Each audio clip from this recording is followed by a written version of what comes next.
Bienvenue dans le débat du jour. Vous le savez, sans doute le Bénin a changé le format du BEPC. Et oui, les apprenants n'ont plus tellement le choix. Le nouveau format pour l'examen du brevet d'études du premier cycle entrera en vigueur cette année. Désormais, tous les candidats devront passer des épreuves dans toutes les matières. Concrètement, comment tout cela va se passer? Qu'est-ce qui change en réalité cette réforme? Comment les acteurs du monde de l'éducation l'apprécient et l'apprécient-ils? Eh bien, on en parle avec quelques invités sur ce plateau. Léon Kodjo Kakanou, bonjour. Bonjour madame. Vous êtes enseignant de français et docteur en linguistique à l'université d'Abomey-Calavi. Merci madame. Avec vous, c'est le français châtié. Il faudra faire attention alors sur ce plateau. Alors, juste à côté de vous, nous avons Thomas Edea. Merci, c'est un honneur pour nous de vous avoir sur ce plateau. Bonjour madame. Vous êtes docteur en philosophie éthique, le dieu de la philosophie, comme l'a si bien dit Jean Fandé. Merci, Merci d'être madame. sur ce plateau. Alors, Merci, Jean madame. Fandé, rebonjour. Rebonjour Rachida. Coach Betoro, vous n'êtes pas... Betoro pardon? Coach Beto. Coach Justino Vieira, à force de recevoir. Si ce n'est pas Betoro, c'est Justino.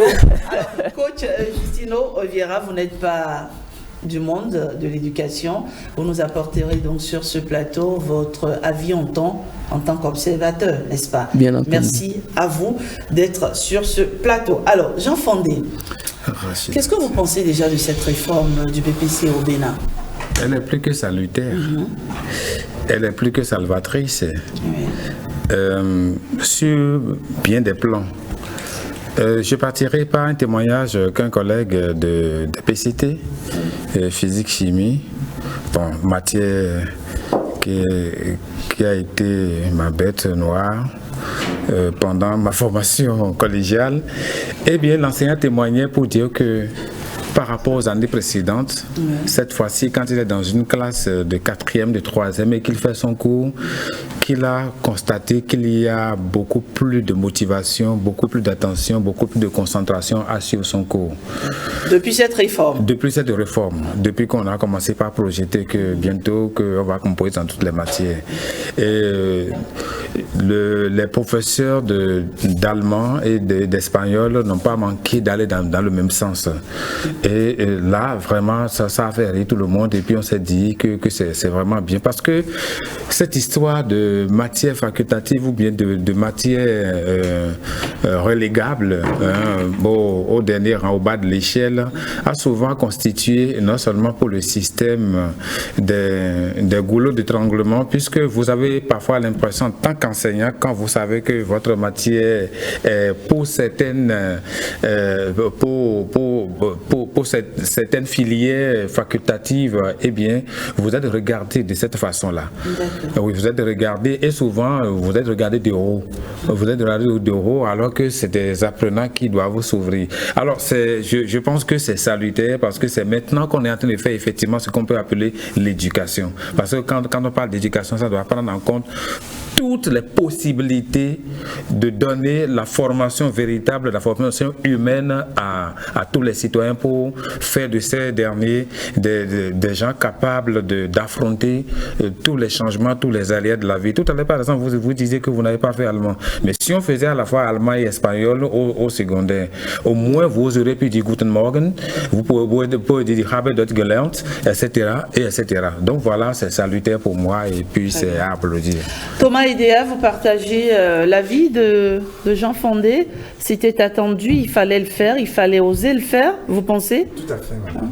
Il fallait oser le faire. Et c'est un avis totalement partagé. Et il faut dire que c'est même un retour dans le passé. C'est un retour louable dans le passé. Et c'est toujours intéressant lorsqu'on retourne dans le passé pour puiser les éléments constructifs qui permettent à un individu, à une nation d'aller de l'avant. Parce que certainement, sans aucun doute, vous et moi, c'est ce que nous avons fait. Nous, en notre temps, c'est-à-dire les années 94, 95, 96, quand on allait au BPC, oui, on faisait toutes les matières. Monsieur Chadaré, qui est un syndicaliste, fut moi mon professeur d'espagnol en classe de 4e. Voyez-vous, donc on faisait physique, chimie et on faisait espagnol ou allemand. Donc, bien sûr, tout à fait après. Voyez-vous? Donc, c'est dire que ce n'est pas nouveau, cette réforme. C'est que, et c'est ça qui est intéressant, l'humain, il faut savoir, à un moment donné, s'arrêter pour faire un bilan, pour faire une analyse et dire, mais qu'est-ce que par le passé nous avons fait qui est bon et beau et qui a permis à la nation ou aux individus d'aller de l'avant. Et c'est ce que nous avons fait maintenant, donc en faisant un arrêt et en retournant dans le passé pour dire mais ce qui se passait avant était meilleur que ce qui se passe aujourd'hui, sans entrer dans le développement d'un que vient de faire mon cher ami, qui est un développement très pertinent. Et parce que quand le candidat doit choisir, c'est une faiblesse. Ce qui se faisait avant, c'est quoi? On composait dans toutes les matières. Tout à fait. À un moment donné, on a dit non, on arrête ça. Et on fait quoi? Exactement. À un moment donné, c'est qu'on a dit non, maintenant il faut choisir. Ou bien on a modèle long, modèle court. C'est-à-dire que ou le candidat choisit de composer en physique, chimie, ou il choisit de composer dans une langue. Et très souvent, l'anglais s'imposant à tous, alors le choix se faisait entre espagnol et allemand. Au détriment bien sûr, de la physique ou des sciences physiques et chimie. Voyez-vous, c'est cela. Mais nous, avant, c'est qu'on composait dans toutes les matières. On composait dans toutes les matières, ou du moins, toutes les matières se faisaient. Et en classe de 3e, on faisait ça, mais il faudra retourner bien dans le passé pour voir est-ce que les gens nous obligeaient à composer. Mais ce qui est nouveau maintenant, c'est que ça devient une obligation.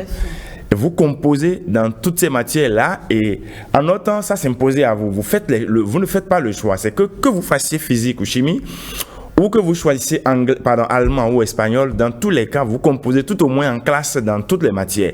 Et il n'y a pas de présence ou d'absence tolérée. Parce que là, les punitions, ce n'est pas comme aujourd'hui.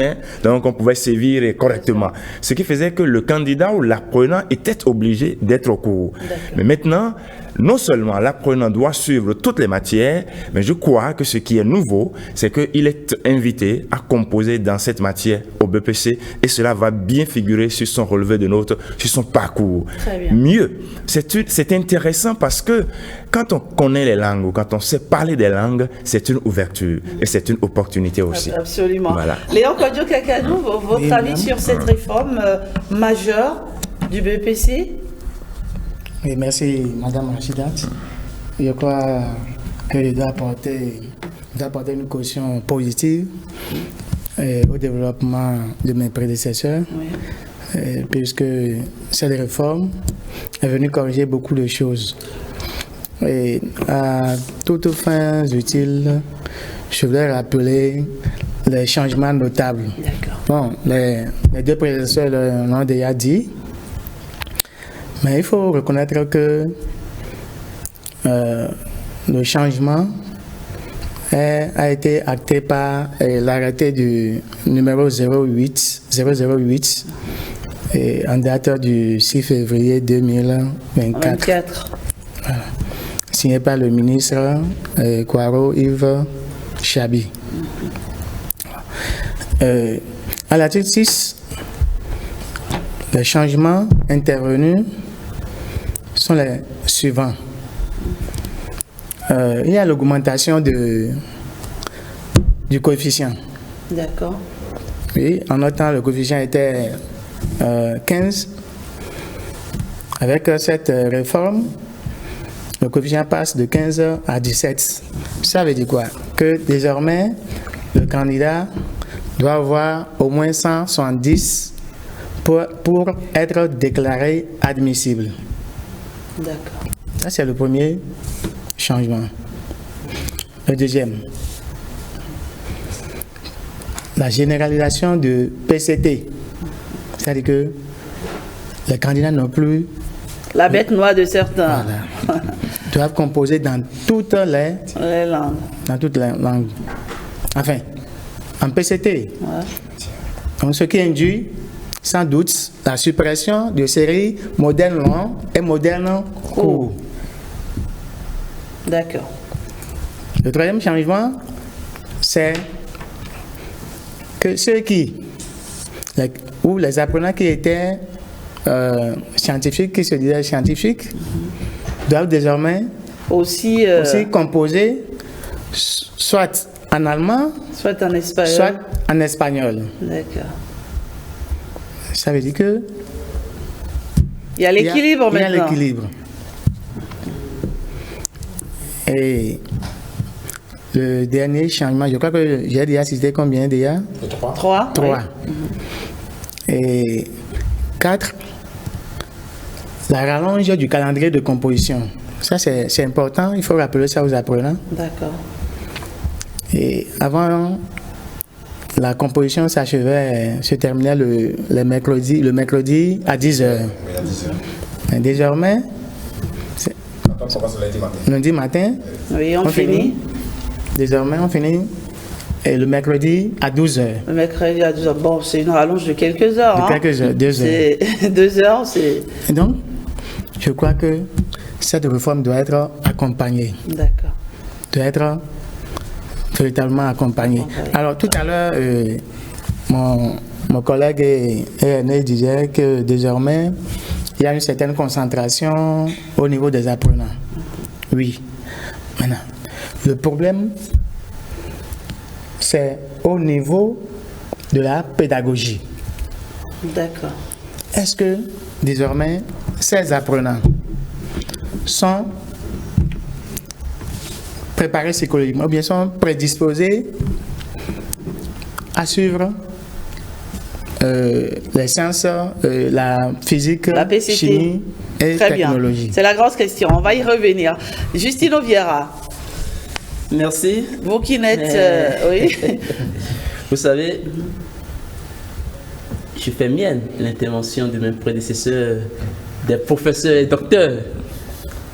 Cette décision dont nous parlons n'est qu'un prolongement d'une ancienne, notamment celle du 1er octobre 2021, qui a annoncé la suppression des modernes cours, modernement.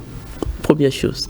Donc, a priori, en venir le 6 février 2024, à cet arrêté qui fait obligation désormais à tous les candidats à partir de l'examen du BPC qui, ma foi, aura lieu le 10 juin 2024, à partir de cet instant, ça ne doit plus surprendre, a priori.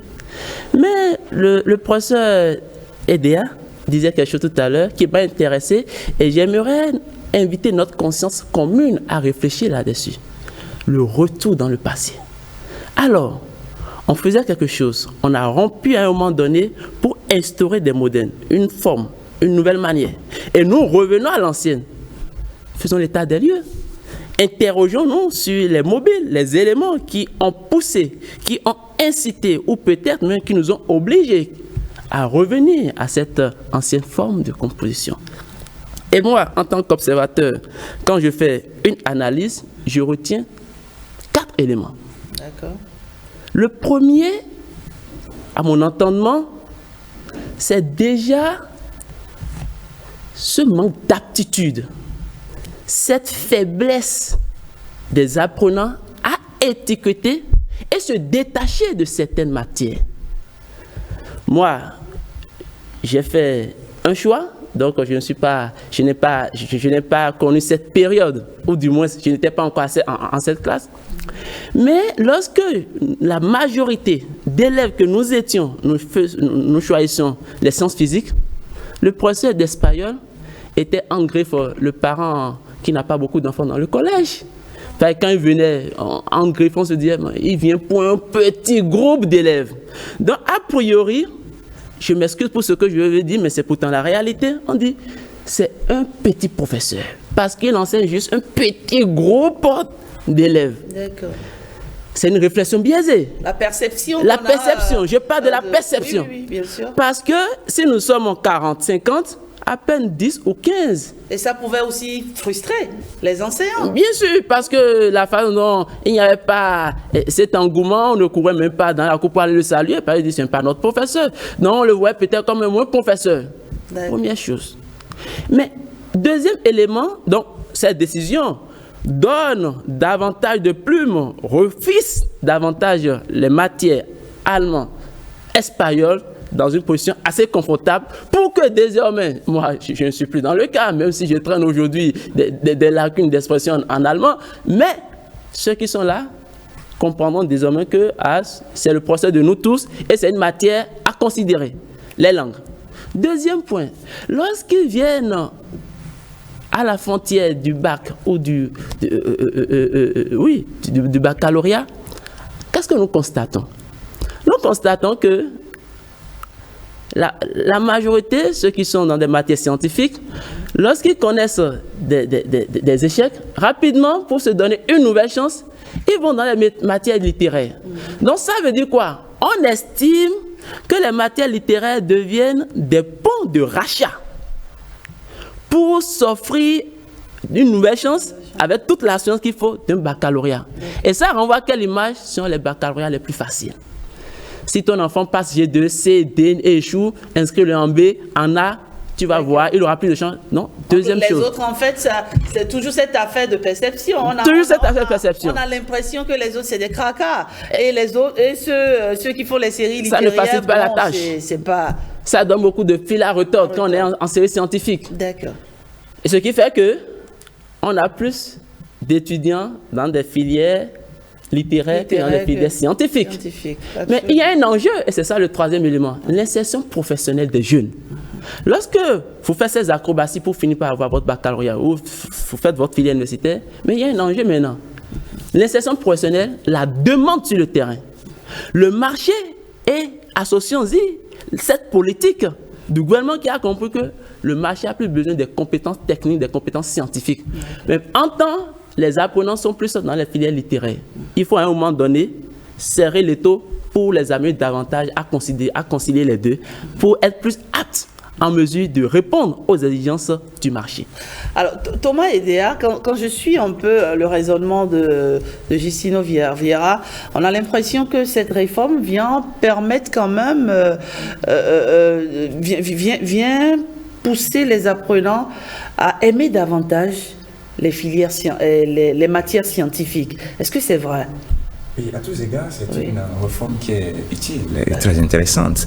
L'autre aspect qu'il faut ajouter pour répondre à votre question, c'est que on constate même très souvent sur le terrain que les apprenants de ces classes de 3e, s'ils n'ont pas un amour pour un penchant pour les PCT, ils choisissent les langues ou une des langues pour composer le PPC, mais après, se rendant compte de ce que dit M. Vera, que même nous avons besoin d'un bac scientifique, il retourne maintenant en seconde D. Bien, donc ça c'est un aspect. Et aujourd'hui, la réforme corrige ça. C'est qu'on donne plus d'ouverture à l'apprenant. C'est un.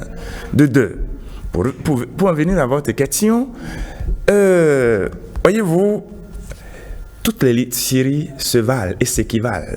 C'est une perception, et qui est souvent une perception erronée. Et je crois que même les pays les plus développés comprennent ça aujourd'hui.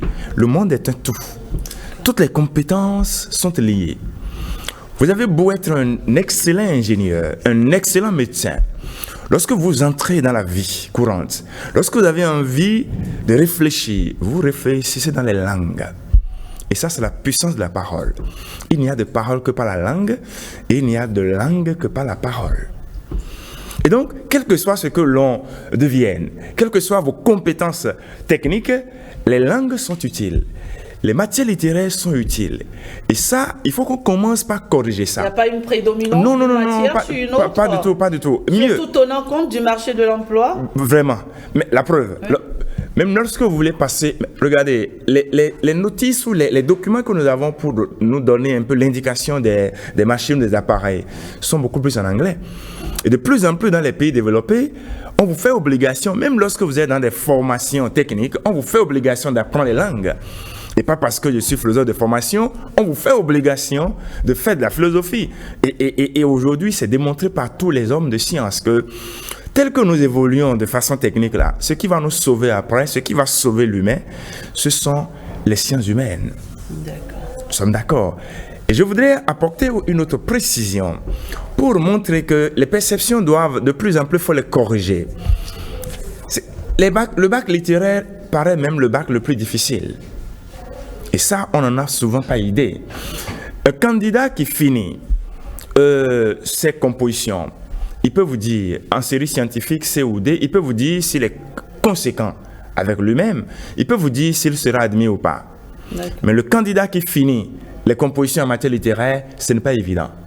Parce qu'il y a le caractère aléatoire de ces disciplines-là qui rend le bac beaucoup plus complexe. Dans tous les cas, moi je trouve, et ça c'est ma conclusion, pour finir... Est-ce que c'est pas parce que vous êtes professeur de philosophie, pas forcément. docteur en philosophie que vous dites ça? Non, lorsque vous lisez même les autres, mais de plus en plus, les grands auteurs que nous avons sont soit des médecins, c'est-à-dire ceux qui se convertissent et qui deviennent de grands linguistes, de grands philosophes, de grands sociologues, sont souvent des gens qui ont un bagage scientifique. Et ça vous permet même de faire une très bonne appréciation des choses. Pas parce que je le suis, mais c'est que j'estime que la réforme est utile, en ceci qu'elle permet aux gens aujourd'hui, aux Béninois, aux enfants du Bénin de comprendre que pour être un homme complet, pour être un humain complet, il faut avoir des compétences linguistiques et des compétences techniques. C'est utile pour la nation, c'est utile pour l'humain. Très bien. Jean Fondé, alors est-ce que nos apprenants sont prêts? Est-ce que vous avez le sentiment qu'ils sont suffisamment préparés à faire face à cette réforme-là? Parce qu'il y en a, le bête noir, franchement, c'est les matières scientifiques. Aujourd'hui, qu'on les oblige, qu'on les contraint à composer dans ces matières-là, je me dis, est-ce que ça ne va pas poser un problème au niveau de ces apprenants, Jean Fondé? Vous qui êtes au quotidien avec eux. Je vais vous surprendre, peut-être, ils n'ont pas le choix. Ils n'ont pas le choix parce que généralement, dans tout système éducatif, les enfants n'apprennent à s'attacher à quelque chose ou à l'adopter que lorsque le système, les parents, en tout cas tous les acteurs du monde éducatif les y conduisent, et les y motivent. Donc ils n'ont pas le choix. Même si on disait aujourd'hui qu'au BPC prochain, dans 3 mois, et qu'il y aura introduction de la dictée, ils vont se préparer. Vous allez voir, les parents vont s'acharner pour ça, mais malheureusement ou heureusement, les choses ne se passent pas ainsi. Donc c'est pour vous rassurer, ils sont prêts puisque la décision a commencé par être prise depuis un certain nombre de temps. Donc psychologiquement, ils sont préparés. Peut-être ce qu'on peut souhaiter, si l'occasion nous est donnée, c'est de faire en sorte qu'aujourd'hui, la façon dont on enseigne les langues, ce n'est plus la même façon aujourd'hui. On disait déjà que nous parlions l'anglais comme dans les livres, nous parlons l'allemand, l'espagnol comme dans les livres. Il faut voir la fluidité qu'on peut insérer pour que le Béninois qui a appris l'espagnol ici, qui a appris l'allemand ici, ne puisse pas se sentir être en train de parler une langue qu'il croit être la langue qu'il est en train de parler. Les autochtones même vont se dire que c'est du charabia ou bien c'est une langue impénétrable.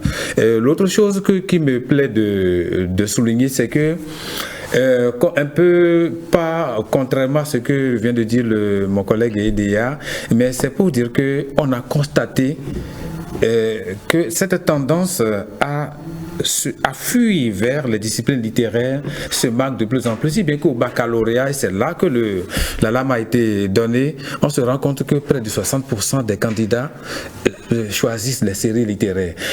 Quand ils choisissent par exemple l'AB, ils disent qu'ils font économie. Or, à l'université, au niveau de la faculté, ils se rendent compte que quand on parle d'économie, ce n'est pas ce qui est le théorique, que c'est autre chose que ce qu'ils ont appris. Et si bien que les choix pour continuer dans les études, pour s'insérer dans le monde professionnel devient difficile. Ensuite, souvenez-vous, vous avez connaissance que le gouvernement de plus en plus crée ce que nous appelons des écoles techniques pour l'enseignement technique au détriment de l'enseignement général, parce que il y a des gens qui obtiennent le baccalauréat, la licence, mais qui ne savent rien faire de pratique et on parle de chômage. Finalement, c'est une suite logique. Il y a de la cohérence dans les actions du gouvernement. Oui, aujourd'hui, en parlant d'enseignement technique, c'est presque ce que nous pouvons appeler des écoles alternatives où la théorie est accrochée à la pratique.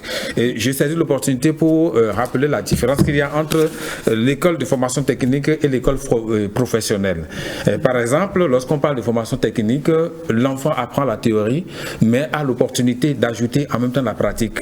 Lorsqu'on fait par exemple la comptabilité au lycée, c'est une formation technique. Lorsqu'on fait la couture, lorsqu'on fait la menuiserie, c'est une formation technique. Mais lorsqu'on parle de formation professionnelle, c'est que ça se déroule en principe au lieu de travail. L'ORTB, par exemple, a son centre de formation professionnelle, la Pôle du Bénin, etc., parce que là, ce qu'on enseigne, c'est directement lié au métier et on peut pratiquer en même temps sur les lieux, sur le champ.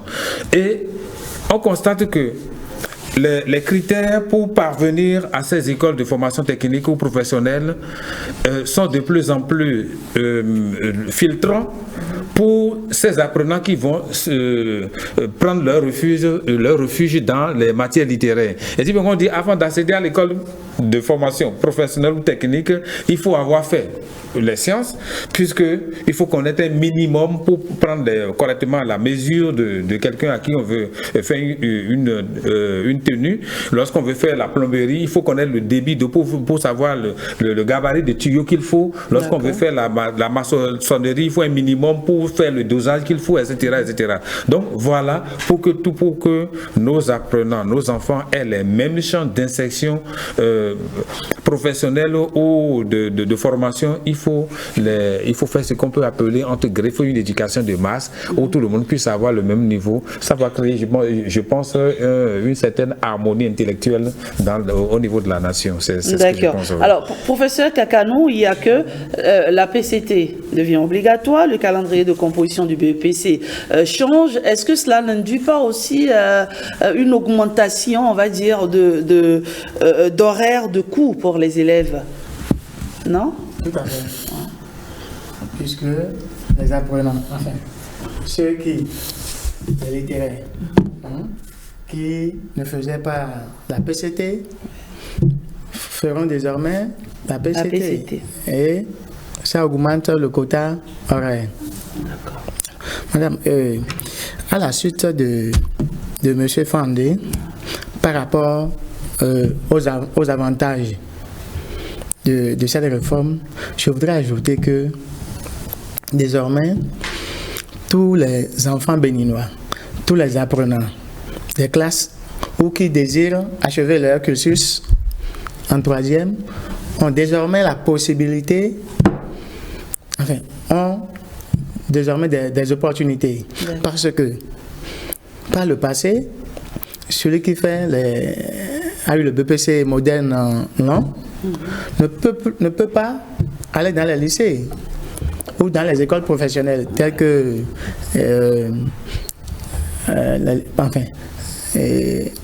l'école des sages-femmes.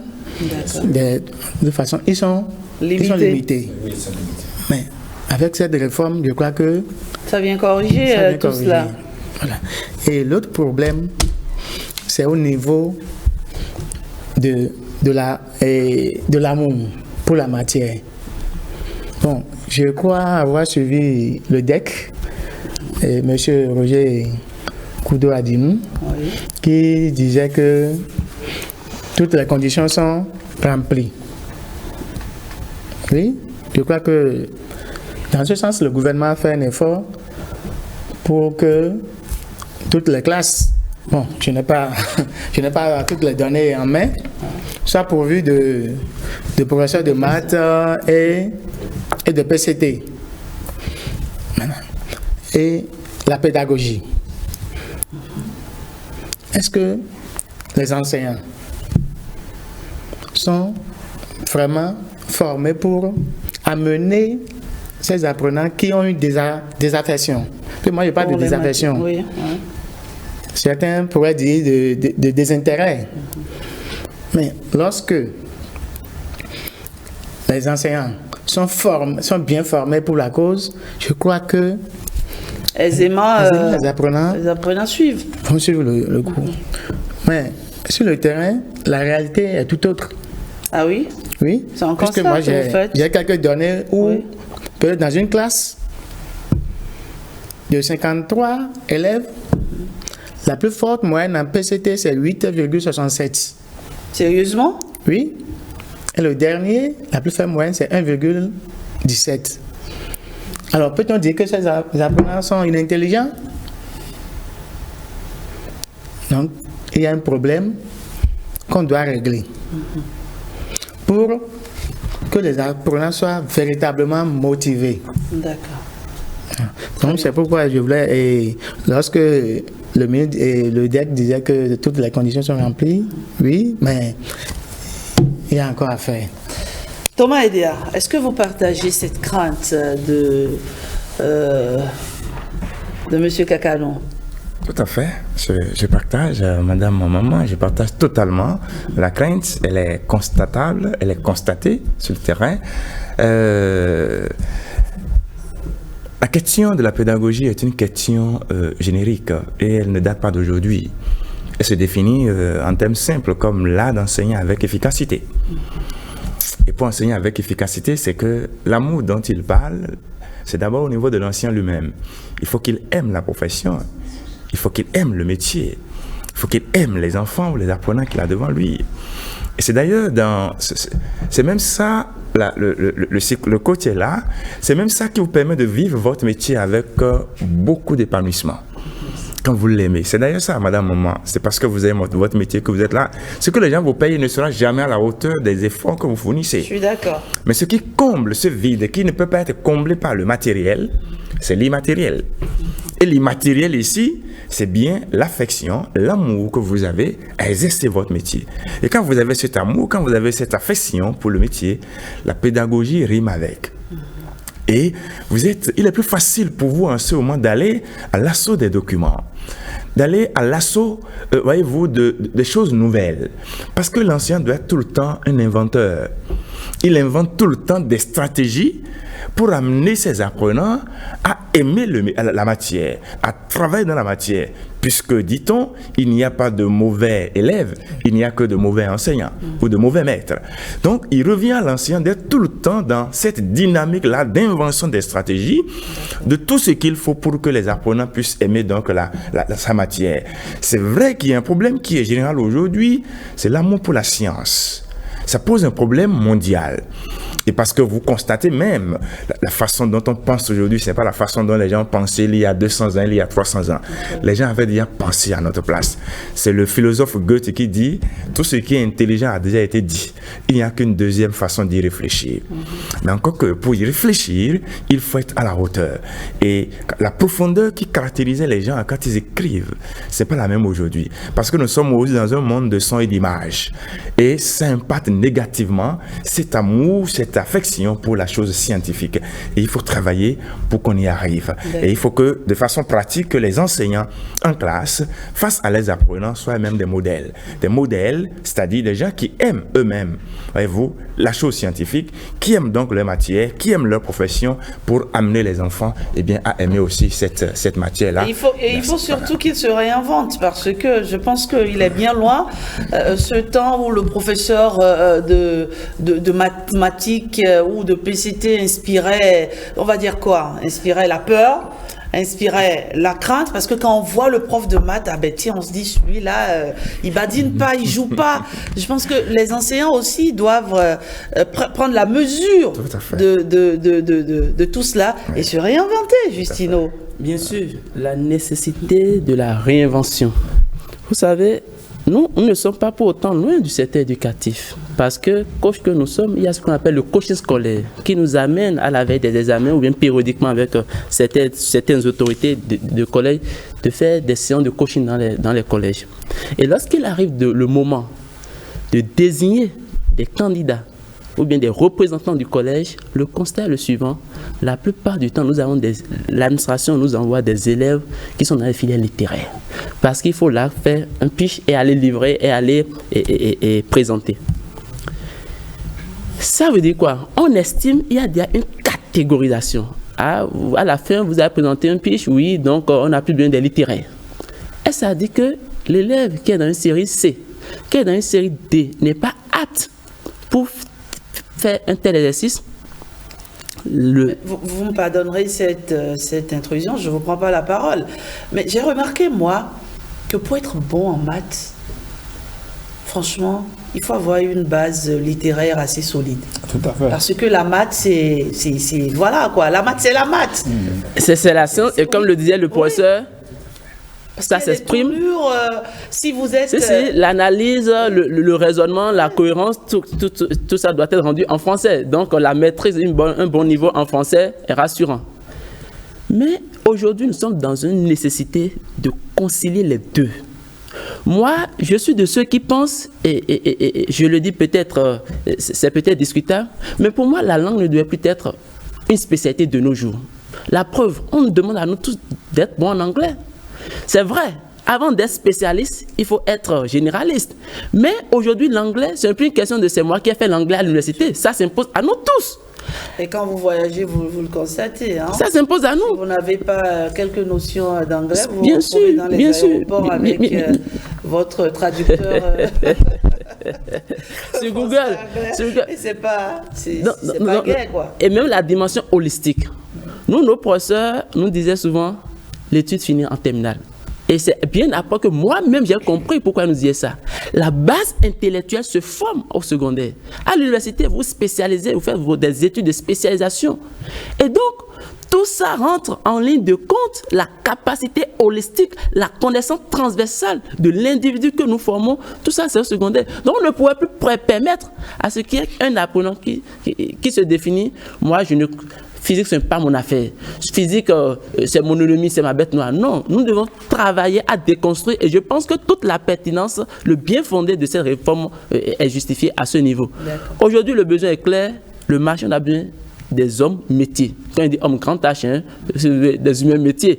Des hommes métiers, mais avec une compétence linguistique, une capacité d'expression dans ces langues qui s'imposent de plus en plus à l'extérieur. Et parmi celles-ci figure bien entendu l'allemand. La preuve, vous venez de recevoir avant nous un béninois, mais qui, même dans sa diction, dans son expression en français, glisse des mots en allemand. Pour dire qu'il y a l'universalisation des langues et c'est un peu une question de nationalité, c'est des réalités qui s'imposent à nous. C'est un débat très intéressant, en tout cas avec des sachants et les explications, on va dire, sont tellement bien faites que j'imagine à la maison, vous devez vous sentir, on va dire, concerné par la chose, tout simplement. Et donc, on vous a aussi posé la question depuis ce matin. Que pensez-vous, la question elle est celle-ci, que pensez-vous du nouveau format du BEPC béninois qui soumet désormais les candidats aux épreuves écrites dans toutes les matières? Et vous avez été nombreux à répondre à cette question. Si vous le permettez, Justine Oviera, on va recevoir Stanislas Lincon rapidement pour voir un peu, pour recueillir les différents avis de nos internautes qui nous suivent tous les jours du lundi au vendredi sur la matinale 5-6-7 matin. Stan, bonjour. Bonjour, Rachida Biomama, bonjour à tous. Alors, la question a-t-elle eu, est-ce qu'on a eu beaucoup de réponses par rapport à cette question du jour, Stan? Bien sûr, les avis sont partagés sur la question.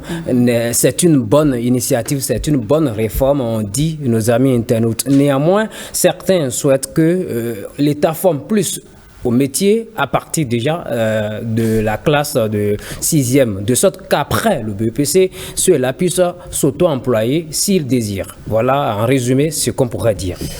Alors, on y va pour quelques avis.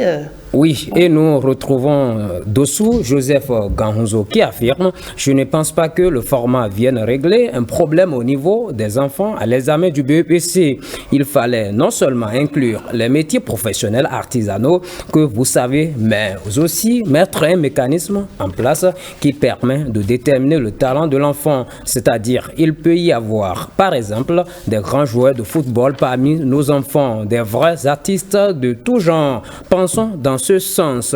Yves Moussouvé assure l'important aujourd'hui n'est plus le format, mais ce que le candidat peut faire demain avec le diplôme. Moi, je pense plutôt qu'il faut ajouter aux différentes écoles les métiers couture, coiffure, mécanique, menuiserie, soudure. Ceci permettra au candidat d'avoir son BEPC combiné à un diplôme professionnel. Cela va l'aider à s'en sortir s'il n'arrive pas à décrocher un emploi. Stanislas Honsou a une autre perception de la réforme. Selon lui, il indique que c'est une belle initiative. En effet, ce format permettra aux élèves de ne plus se focaliser sur une série au détriment de l'autre. Il n'est pas rare de constater que beaucoup d'élèves fuient les séries scientifiques pour celles littéraires. C'est donc pour pallier ce mal-là que le nouveau format a vu le jour. Salams Kounakou abonde dans le même sens. Au baccalauréat, la note 0 a fait échouer bon nombre nombre de candidats. Le nouveau format est salutaire car il peut inciter les enfants à s'adonner aux sciences. Le sujet fait aussi réagir notre ami Denakpo Maruis qui s'exclame « Une réforme parmi tant d'autres ». Le système éducatif béninois en a besoin beaucoup plus. De nos jours, les apprenants trouvent tout difficile. D'autres pensent même que les sciences, surtout les maths et PCT, sont toutes une souffrance qu'on leur inflige. Je pense que c'est une réforme pour encourager les apprenants à aimer toutes les disciplines sans distinction vu l'importance des sciences. J'invite la direction des examens et concours à ne pas rétropédaler cette décision. J'invite également les gouvernants à penser davantage dans le sens de la professionnalisation du système éducatif béninois, conclut notre ami Denakpo Maruis. Merci Stanislas Limpon. Merci à vous. On va se retrouver demain, n'est-ce pas? Toujours sur le débat. On va retrouver Justino Vieira pour son mot de la fin. Bah voilà, ce sont des innovations qui entrent en vigueur à partir de la session de juin 2024. Quelques exhortations. Docteur? Oui. Merci Madame Maman. Il faut dire avant d'exhorter que vous savez, quand on est sachant des choses, on n'a pas tous la même perception de la masse. Non, notre société, notre nation a besoin d'abord, en matière de formation, d'un fondement théorique. Nous ne l'aurons pas. La professionnalisation, c'est d'abord une question de choix. C'est une question de talent. Et les talents sont naturels. On ne peut pas demander à tout le monde d'aller dans les métiers non plus. Sinon, le monde n'est pas que ça. C'est un ensemble de tout. Et même pour être un excellent couturier, si vous avez un fondement théorique, vous n'allez pas faire votre couture comme celui-là qui n'a jamais mis pied à l'école. D'où la nécessité de former d'abord les gens, tout au moins jusqu'au niveau BPC, ou même de plus en plus, nous disons même que le bas aujourd'hui qu'il faut avoir, c'est le niveau bac. C'est cela. Et ça, c'est une exhortation en même temps pour moi. Et faisons en sorte que nos enfants étudient, qu'ils aient un minimum de bagage intellectuel. Même s'ils doivent se professionnaliser, même s'ils doivent faire le choix du métier, il faut qu'ils aient un fondement théorique. Vous n'êtes pas d'accord avec cet internaute qui disait qu'il faut le faire déjà à partir de la 6e, alors c'est un peu pour répondre à cet internaute, n'est-ce pas? Bon, jusqu'à pas de la 6e, l'enfant n'a pas... Non. Sinon, nous risquons de former ou d'avoir des gens de métier qui ne savent pas raisonner. Et lorsque vous le remettez votre tenue à coudre, lorsqu'il est en faute, il ne peut même pas faire le discernement qu'il faut. Parce que pour avoir un esprit critique, un sens d'analyse, une capacité d'analyse, il faut un minimum de niveau pour que même en tant que couturier, en tant que mécanicien, voyez tout ce que nous vivons, vous et moi, quand vous laissez votre véhicule à un mécanicien, quand le niveau n'y est pas, même lorsqu'il est en faute, lorsque c'est lui qui brise une de vos pièces, quelle est la capacité d'analyse qu'il fait? C'est vrai que c'est d'abord un talent, c'est un don. Savoir analyser, savoir discerner, c'est un don. Mais l'école éclaire tout ça et l'école renforce tout ça en nous. Et voilà pourquoi il est important que l'on ait d'abord, ou que le choix qui est fait, ou que nous faisons soit des choix qui permettent d'abord à nos enfants d'avoir un fondement théorique, bien évidemment, avant donc la professionnalisation, ou tout au moins savoir combiner les deux pour que l'enfant ne soit pas seulement un homme de métier et qui, au fond, ne sait pas donc discerner et fait des choix lucides. Et ce sera votre mot de la fin. Exactement. Alors, madame. Professeur Kakano, quelques exhortations Je voudrais dire que les apprenants ont besoin des matières scientifiques. Mais je voulais citer Gargantua qui dit il faut faire des hommes des têtes bien faites que des hommes têtes pleines. Alors, à partir de la 6e, comme l'a dit le doyen, le docteur Léa, alors, vouloir, c'est-à-dire c'est une façon d'encombrer les apprenants à partir de la 6e. Il vaut mieux les laisser à l'âge pour qu'ils soient un peu matures d'abord. D'accord. Alors, et je voudrais, à l'endroit des collègues enseignants, dire que cette réforme n'est pas en quelque sorte un conflit entre les matières littéraires et scientifiques. Pour certains, cette réforme vient donner peut-être, vient donner un coup dur aux matières littéraires. Non, il n'en est pas question. D'accord. Et à l'endroit des collègues et des sciences, je vais leur demander, et le mal que je leur souhaite, c'est de démystifier ces matières. Je pense que c'est le mot. Le mot est lâché. De démystifier vraiment ces matières. Les matières, les mathématiques et la PCT, pour que les apprenants désormais soient véritablement motivés. Merci, madame. Justine Obiera. Oui, merci beaucoup. Deux choses principales pour moi. Première chose, l'intellectuel doit avoir une compétence transversale, une compétence holistique.